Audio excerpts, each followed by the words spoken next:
آج ایک نیا طبقہ بن رہا ہے، وہ کہتے ہیں بس فرقے دو ہی ہیں، ایک حسینی دوسرا غیر حسینی، جس کو یزیدی کہیں یا جو بھی کہیں، بس دو ہی فرقے ہیں۔ اور پھر کہتے ہیں کہ حسینیت پھر سب سے بڑی جماعت ہے اور سب سے بڑا فرقہ ہے حسینیت۔ کرتے وہ کیا ہیں؟ ہر فرقے کے وہ لوگ جو ہر دیگ کے چمچے ہوں ان کو اکٹھا بٹھا لیتے ہیں۔ ویسے باطل فرقے کا ہر بندہ ہی باطل ہے، لیکن کچھ ایسے ہیں کہ جیسے بھی ہیں ایک جگہ پہ ہیں، لیکن ہر فرقے کے کچھ لوگ وہ ہیں جو ہر دیگ کے چمچے ہیں۔ تو آج ایک نئی بلا ہے رافضی ڈائن، چونکہ امر صد لاہور میں ہوتی ہے، وہ ہر فرقے کے کچھ لوگوں کو بٹھا کے جن کا مزاج ہر دیگ کے چمچے ہونے کا ہے، تو وہ کہتا ہے یہ حسینیت ہے اور یہ ایک بڑا مذہب ہے کائنات کا۔ یعنی اس میں وہ اپنے طور پر کہ بریلوی بھی حسینی ہے، دیوبندی بھی حسینی ہے، غیر مقلد بھی حسینی ہے، رافضی بھی حسینی ہے، جو ہے ہر فرقے کے ہم نے بلا لی، یہ حسینیت ہے۔ تو میں برملا کہہ رہا ہوں یہ دو نمبری ہے، یہ حسینیت نہیں ہے۔ حسینیت تو نام ہی کھرے پن کا ہے۔ حسینیت میں دو چہرے نہیں ہوتے، حسینیت میں منافقت نہیں ہوتی، حسینیت دوری کو قبول نہیں کرتی۔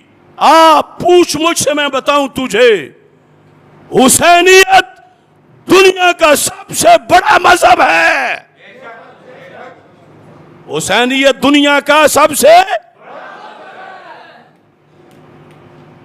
حسینیت دنیا کا سب سے بڑا مذہب ہے، مگر حسینیت اور سنیت لازم و ملزوم ہے۔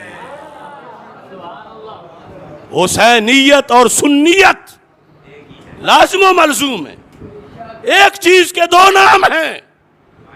یہ سواد اعظم، یہ کائنات کا سب سے بڑا مذہب، مکس اچار کو حسینیت نہیں کہا جاتا۔ اور یہ اچار کا لفظ بھی اس جگہ استعمال کرنا درست نہیں۔ اچار کھانا جائز ہوتا ہے، وہ جو کچھ کرتے ہیں بیٹھ کے حرام کرتے ہیں۔ نہ میں چون چون کا مربع کہوں گا، نہ مکس اچار کہتا ہوں، چلو ویسے سمجھانے کے لیے کہہ دیا۔ انہیں دو نمبری کا نام حسینیت بنایا ہے۔ محرم میں اتنا بڑا فراڈ، یزیدیت اور حسینیت کو مکس کر کے کہتے ہیں ہم حسینیت کا پرچار کر رہے ہیں۔ حسینیت سب سے بڑا مذہب ہے، کیسے؟ اس میں کون کون شامل ہے؟ کہتے ہیں جو بھی امام حسین کی قصیدے پڑھے وہ حسینی ہے۔ میں کہتا ہوں قصیدہ تو سکھ بھی پڑھ رہا ہے۔ اے چنگی امر صدو کی ڈائن، قصیدے تو ہندو بھی پڑھ رہا ہے، سکھ بھی پڑھ رہا ہے، کرسچن بھی پڑھ رہا ہے، یہودی بھی پڑھ رہا ہے۔ نبی نور خدا ہے تو علی نور نبی سمجھو، نہ اس سے کم گوارا تھا نہ اس سے کم گوارا ہے۔ مقدس راستہ دے کر دین دنیا میں پھیلایا، ہوئے قربان تم اس کے اشارے پر، میرے مولا علی مولا علی مولا میرے مولا میرے مولا۔ نتھو لال صاحب کا شعر ہے کہ مذہب کی قید ہے نہیں ذکر حسین میں، ہر حق پرست ہو گیا شہدا حسین کا۔ اہل وفا تو پڑھتے ہیں کلمہ رسول کا، اور ہم ہندوؤں نے پڑھ لیا کلمہ حسین کا۔ آخر تو جو رو ظلم فنا ہو کے رہ گئے، بدلا کسی طرح نہ ارادہ حسین کا، اور دنیا عقل جتنی بھی سمجھی ہے آج تک، اس میں بہت بلند ہے رتبہ حسین کا۔ کیا اللہ اور اس کی رسول اللہ علیہ السلام کو مانے بغیر وہ اس قصیدے سے حسینی بن جائے گا؟ بولو تو صحیح۔ وہ اتنی بڑی دھاندلی ہو رہی ہے تمہارے دیش میں، تمہارے جیتے ہوئے، کہ اگر ایک ہندو ایک سکھ وہ امام حسین رضی اللہ تعالیٰ عنہ کی شان میں 4 شعر لکھ دے تو کیا اس کو حسینی کہا جائے گا؟ وہ مشرک، وہ کافر، کیا کافر مشرک کو حسینی کہا جائے گا؟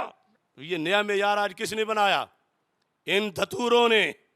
یہ ڈائن کے پاس جانے والے، یہ ان کی بارگاہوں میں جانے والے، اور وہ ادھر آنے والے، یہ مل کے نئی ایک شرازہ بندی کر رہے ہیں کہ حسینیت یہ ہے اور مقابلے میں یزیدیت ہے.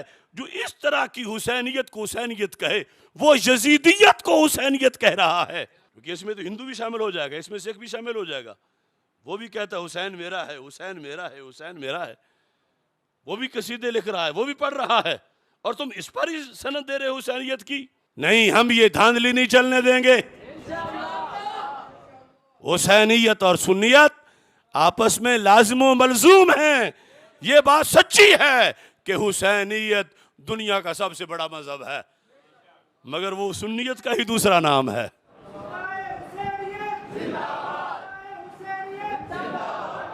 لہذا میں نے اس مضمون کو بھی شعر میں بند کیا ہے. صلح و کلی اہل حق کا بے گماں فریق ہے. دو فریق ہیں, ایک ہے اہل حق, ایک ہے اس کے مقابل. یہ جو صلح کلیت کے چمچے ہیں, ہم میں سے ادھر جا کے بیٹھتے ہیں, یا یہ مختلف مسالک کے اس انداز میں اپنے اپنے مسلکوں کے اکثر دھتکارے ہوئے لوگ ہیں. چلو نہ بھی دھتکارے ہوئے ہوں, جیسے بھی ہوں, کبھی حلوہ تو گوبر کے ساتھ بیٹھنا پسند نہیں کرتا, سمجھ آ رہی ہے نا. دودھ تو شراب کی صحبت حاصل نہیں کرتا.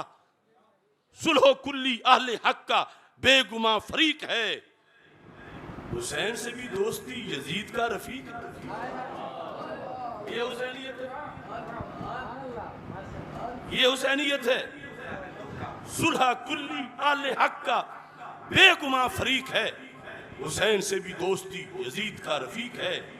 آؤ میں تجھ کو بتاؤں جو ہے درس کربلا, باطل دوئی پسند ہے, حق لا شریک ہے.